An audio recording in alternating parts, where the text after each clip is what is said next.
Hey everyone, welcome to Princess of Gay. I'm your host Connie, and today we are here with episode 5 of Link Click. And last time we had depression.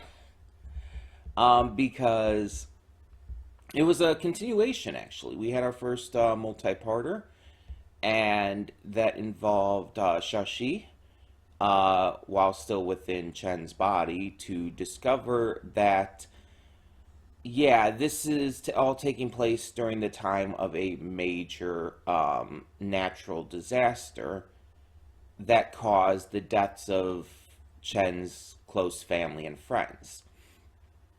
Him wanting to make amends and make up for his past mistakes and all was as a way of him healing his soul, because he left originally he left things off really poorly when when his family and friends died. So he knew, I think, that they wouldn't be able to help him, stop them from dying, but instead wanted to just make things right. And give him some peace of mind, and that's completely fair. I can get behind that. But Xiaoshi is really fucked up by this. He wants to help. Because he's in Chen's body, he feels all of his emotions. He feels all of his pains and his fears. And amplified with his own, good guy emotions. Just being a genuinely good person and wanting people to, live. He has to deal with the fact that he can't stop this. Lu Guang has to tell him he can't stop this. This is something he's going to have to let happen. And it kind of breaks him there. And I get it. And there's nothing wrong with that. But, yeah, it's just one of those tough situations that you can't really do anything about. So it's going to be interesting to see what happens next. Are we going to continue from that again into sort of a third part to this? Or are we going to kind of move on? I like how this series has gone into a serialized story rather than just keep being episodic. It didn't take long at all. But, I mean, that doesn't mean we won't still get, some clients to work with and everything. It's just we are having more of a serialized kind of plot line start to be focused on here. And I like that. And I think that's going to really help this kind of series. And the moral quandaries and dilemmas are really good for this kind of show. So we're just going to get this going. I'm excited to get to more of this. Also, I'm recording this shortly before having to do a live stream, so I have to get on this. So, when the screen fades to black, pause this redirect and go to the description below. Follow the link to the reaction, and after you watch it, come back here to the redirect and resume play. Because after it fades to black and then fades back in, everything from that point forward will be my afterthoughts and will contain spoilers to the episode. So, that being said, thank you so much for tuning in, and I'll see you at the reaction. And we are back, and we'll begin with spoilers in 3, 2, 1, now. So, confirmed a 3-parter, with a cliffhanger that leads into next time. Just completely broken and emotionally destroyed. He tries his best to save people, but soon comes to terms with the fact that he can't, and has to lie to make them not believe him. So instead, he asks just to save his mom, just to save one person. But even though Lu Guang says he's going to try to help him do so, lies because he knows that it still has to happen. And his mom sacrifices herself, taking the brunt of the damage and protecting him, dying in the process.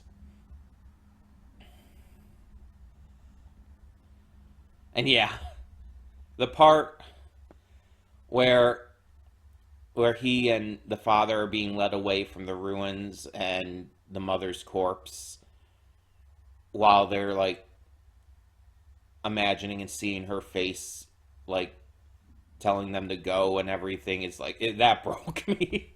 That broke me.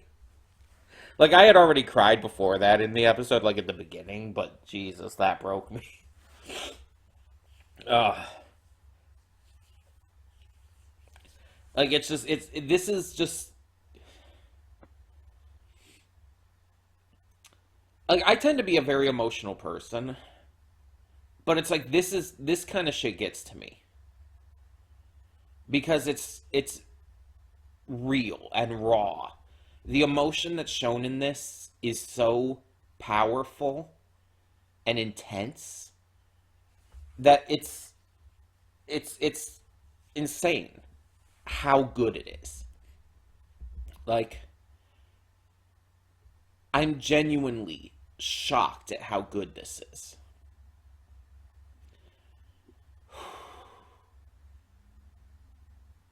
It's it's an intense episode filled with a lot of pain and sorrow, but also peace. Because in the end, like, Xiaoshi breaking down asked, what was this all for? And we saw Cheng Shao got peace. Peace of mind and hope that he could pass on to his child. We see what it was all for. And even though the past couldn't be changed, those deaths couldn't be, stopped, this is probably the next best thing. Ignore her. Someone, I guess, just got out of a car and she's like, yeah. But it's like, this is the next best thing, because this dude was probably racked with guilt and pain all these years, so to finally be able to have peace with that is exactly what he needed. To be able to tell his loved ones goodbye, basically, in his own way, was enough. But it clearly had a huge effect on Xiaoshi, and now it's basically being said that he and Lu Guang are going to be taking a break. Which honestly is very fair. I mean, we just had a 3-parter that showed how intense this shit can get. It's like, I do not blame them for taking a break, especially Xiaoshi. Dude probably needs a spa day just to get all that stress out. Like, seriously. But then the ending twist comes. A cop appears.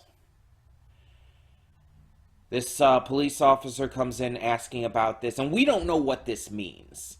He could be wanting to use the service for himself, or it could be something more troublesome. He could be wanting to put a stop to it because of, the moral implications of doing this kind of thing. It's really hard to say exactly what his goal is here. We're going to have to see next episode. If it is just he wants to be a client, then okay. Even though Xiaoshi and Lu Guang are taking a break, it's like they might have to postpone that briefly. The issue I'm seeing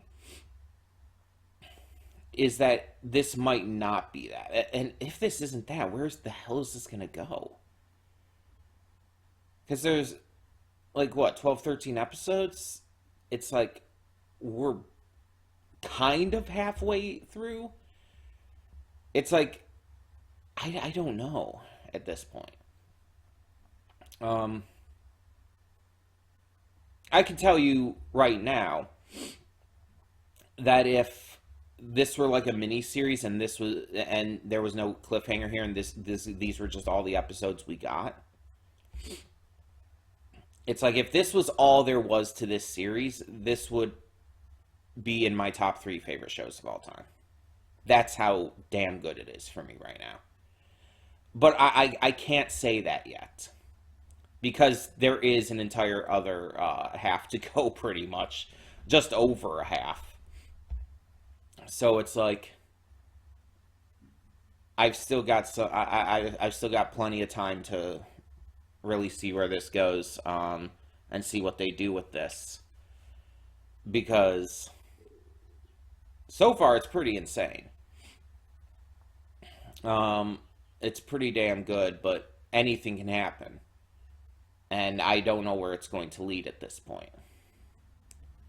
So just to be fair, I can't declare a true spot for it at the moment in my favorite shows.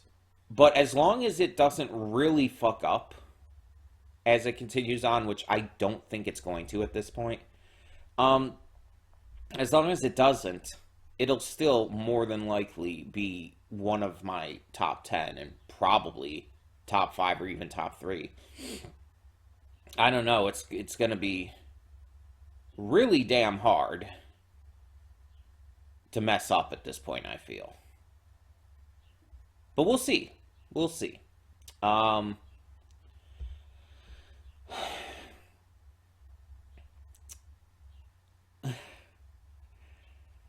me your thoughts down in the comments below. Let me know what you thought of this 3-parter and this final episode of the 3-parter specifically. And the depression and the pain and the misery, but also the peace. Let me know your thoughts down below, and for now, I'm Connie and I'm signing off. See y'all next time.